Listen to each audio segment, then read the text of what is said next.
Hello friends, have a look on these 4 words. ये चारों words हम बहुत कॉमनली यूज़ करते हैं, जैसे कि क्या ये जॉब एड हॉक बेसिस पर निकली है? क्या आपने अपना बोनाफाइड सर्टिफिकेट ले लिया? या फिर क्या ये जॉब पर्क्स के साथ निकली है? या आपकी अल्मा मैटर कौन-सी है? So very common words isn't it? पर कई बार जब हम इन वर्ड्स को यूज़ करते हैं, तो हमें इनके एग्ज़ैक्ट मीनिंग में कन्फ्यूजन हो जाती है। So if you are a student या फिर आप फ्रेशर हैं, कोई नई जॉब के लिए अप्लाई कर रहे हैं या फिर आप जॉब में हैं या फिर ऐसे ही whenever you are using these words you should know the exact meaning of these words. See friends, all these 4 are Latin origin words, या फिर मैं स्पेसिफिकली कहूँ ये फ्रेजेस हैं। तो आज के वीडियो में हम इन चारों फ्रेजेस या फिर वर्ड्स को इनके एग्जैक्ट मीनिंग के साथ स्टडी करेंगे, and we'll also understand with some sample example sentences. So let's start today's video.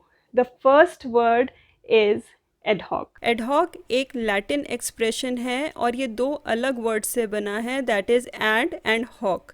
इसका मीनिंग होता है फॉर दिस या फिर फॉर्म्ड और क्रिएटेड विद स्पेसिफिक पर्पस और सिचुएशन। हिंदी में मतलब हुआ विशेष, खास या फिर तदर्थ। इसका एग्जाम्पल सेंटेंस है the company is recruiting staff on ad hoc basis. Company तदर्थ आधार पर या फिर किसी विशेष आधार पर या फिर किसी विशेष उद्देश्य से कर्मचारियों की भर्ती कर रही है। So this is ad hoc. Now the next phrase is bona fide. Bona fide again is made up of two different words, that is bona and fide, and it is of Latin origin. इसका मतलब है real या फिर genuine credentials और information that establishes a person's reputation. Hindi में इसका मतलब हुआ प्रामाणिक। तो ये एक एविडेंस होता है या फिर प्रूफ होता है ऑफ क्वालिफिकेशंस या फिर अचीवमेंट्स। ज़्यादातर हम वर्ड बोनाफाइड यूज़ करते हैं विद अ सर्टिफिकेट, तो हम बोलते हैं बोनाफाइड सर्टिफिकेट। तो हिंदी में इसका मतलब है वास्तविक प्रमाण पत्र, and it is issued by an organisation to certify that a particular person belongs to that organisation या फिर एजुकेशनल इंस्टीट्यूशन या फिर कंपनी।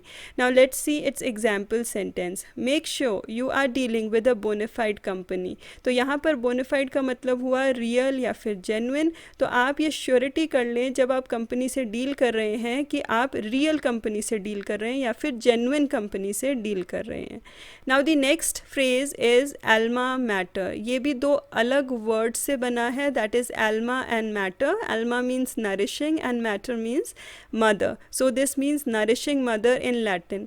और इसका meaning English में हुआ university, school और college that one formally attended or from where one has graduated. And Hindi में इसका मतलब है मातृ संस्था। इसका एग्जाम्पल सेंटेंस है I visited my Elma matter last year. मैंने पिछले साल अपने एल्मा मैटर मीन्स मातृ संस्था विजिट करी।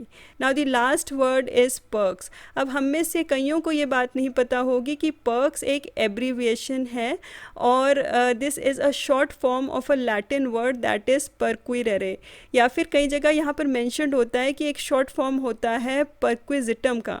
इसका मतलब होता है something in addition to regular salary या फिर स्पेशल बेनिफिट्स। इसका हिंदी में मतलब होता है सुविधाएं। तो चलिए इसको एग्जाम्पल सेंटेंस से समझ लेते हैं। His salary was not high, but there were other perks. उसकी सैलरी इतनी ज़्यादा नहीं थी पर अलग से उसे सुविधाएं दी जा रही थी, मीन्स उसको अलग से special benefits apart from the salary was given. So this is perks. So friends, this was all about the 4 words. I hope कि आपको इन चारों वर्ड्स के मीनिंग क्लियर हो गए होंगे।